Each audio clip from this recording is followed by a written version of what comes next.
গল্পে দেখানো নাম চরিত্র সবই কাল্পনিক। জিহাদ জঙ্গলের রাস্তা দিয়ে যেতেছিল, ঠিক এমন সময় সে নন্দিনীকে যে রূপে দেখল সে নিজের চোখকে বিশ্বাস করতে পারল। তার নন্দিনী কোনো মানুষ নয়, সে একটা সাপকন্যা।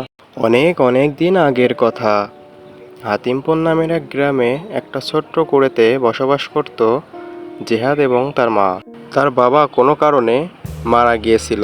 তারপর থেকে তার অসুস্থ মায়ের সাথে জিহাদ একা একাই বাস করত। বাবা, তোকে আমি কি বলবো, আমার জন্য তো সারাটা জীবন নষ্ট বাবা। আরে মা, তুমিও না সব সময় শুধু এসব কথা বলো কেন? ভালো কথা কি তোমার মুখে নেই মা? বাবা, কিভাবে ভালো কথা থাকবে বল? তুই আমার জন্য এই বয়সে কাঠ কেটে খাসি বাবা, এটা কিভাবে সম্ভব বাবা? মা, তুমি কোনো সময় এসব কথা আর বলবো না। আল্লাহ যেভাবে চালাচ্ছে এটাতেই আমরা সন্তুষ্ট মা। আমার কি কোনো সমস্যা বলো? আমাদের তো দুজনের ভালোভাবে চলে যায় কাঠ কেটে। তাহলে কেন তুমি শুধু শুধু কান্না করছো? একদম কান্না করবা না মা, একদম মন খারাপ করবা না। সকালের ওষুধ খেয়েছো তো মা? হ্যাঁ বাবা, খেয়েছিলাম বাবা, আমার ঠিকই মনে আছে বাবা। আচ্ছা মা, তুমি থাকো, আমি গেলাম, কাঠ কাটতে যাই। আজকে আবার তো হাটবার, কাঠগুলো কেটে হাটে তো বিক্রি করা লাগবে। তাহলে মা, আমি কাজটা সেরে আসি। এই কথা বলে জিহাদ রওনা দিল জঙ্গলের উদ্দেশ্যে গাছ কাটার জন্য। এক পর্যায়ে জিহাদ জঙ্গলে একটি গাছ পায় এবং সেখানে কোড়াল দিয়ে কাটা শুরু করে।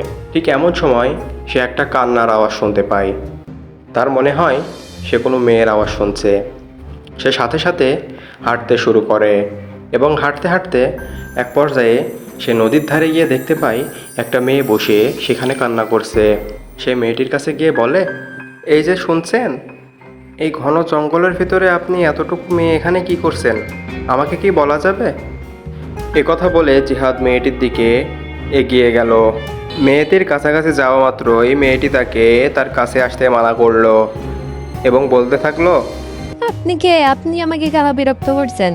আমি এখানে একা বসে আছি, আর আপনি কেন আমাকে এসে বিরক্ত করছেন?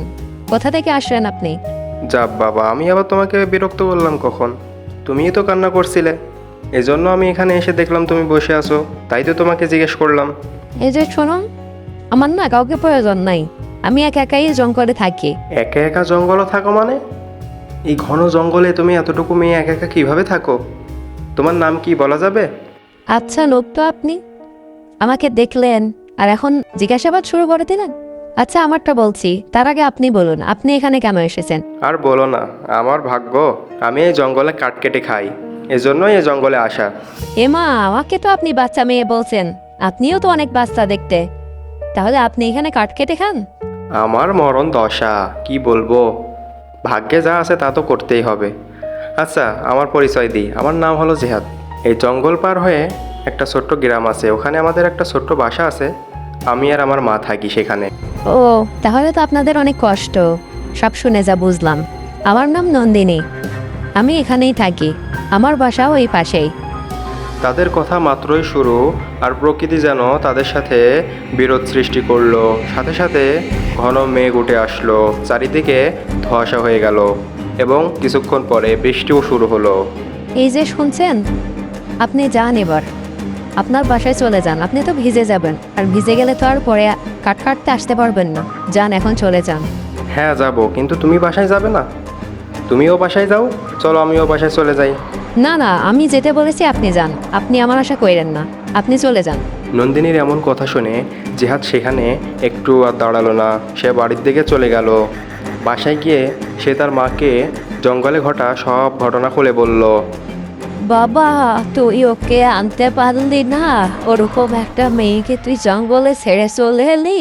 মা, আমি অনেকবার বলেছি ওকে, ও তো আসলোই না। একটা মেয়েকে কিভাবে জোর করি আমি, বলো তো? আচ্ছা বাবা, তুই যা করেছিস ভালোই করেছিস, দেখ ওখানে ভাত বাড়া আছে, খেয়ে নে বাবা। পরদিন জিহাদ আবারও কাঠ কাটতে গেল এবং কাঠ কাটার ফাঁকে সে ঠিকই সেই নদীর ধারে চলে গেল নন্দিনীর সাথে দেখা করতে। সে গিয়ে দেখলো নন্দিনী সেই নদীর ধারেই বসে আছে এবং আপন মনে কি যেন ভাবছে। জিহাদ চুপি চুপি নন্দিনীর কাছাকাছি গিয়ে বসলো এবং বলল, আচ্ছা নন্দিনী, তুমি কি সবসময় এখানেই থাকো? তোমার মা বাবা তোমাকে খোঁজে না? আরে আপনি চলে এসেছেন, আপনার কথাই ভাবছিলাম। হ্যাঁ, এই তো আমি আসলাম। কাটতে কাটতে তোমার কথা মনে পড়লো, তাই তো তোমার সাথে দেখা করতে আসলাম। তুমি তো দেখতে শুনতে অনেক ভালো একটা মেয়ে, তুমি কেন একা একা এখানে বসে থাকো বলো তো? হাসালেন আপনি।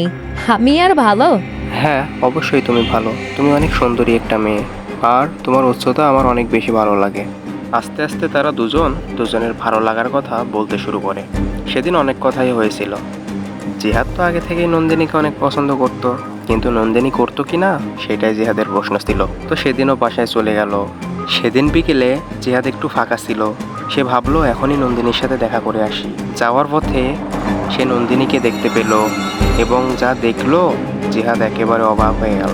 নন্দিনী কোনো মানুষের বাচ্চা না, সে একটা সাপের বাচ্চা, সে একটা নাগকন্যা। তো বন্ধুরা, আজকের গল্প এ পর্যন্তই। এরপরে কি হলো, প্রেম হলো কি না, সেটা আগামী পর্বে দেখানো হবে। তোমরা যদি দেখতে চাও তাহলে এখনই সাবস্ক্রাইব করে আমাদের পাশেই থাকো। বন্ধুরা, গল্প তো তোমরা অনেকেই দেখেছো, কিন্তু এরকম লাভ রিলেটেড গল্প কি দেখেছো কি না সেটা কিন্তু অবশ্যই কমেন্টে জানাবা। সবশেষে এতটাই বলবো, গল্পের নাম, চরিত্র সব কিছুই কাল্পনিক, এটা কোনো বাস্তবের সাথে মিল নেই।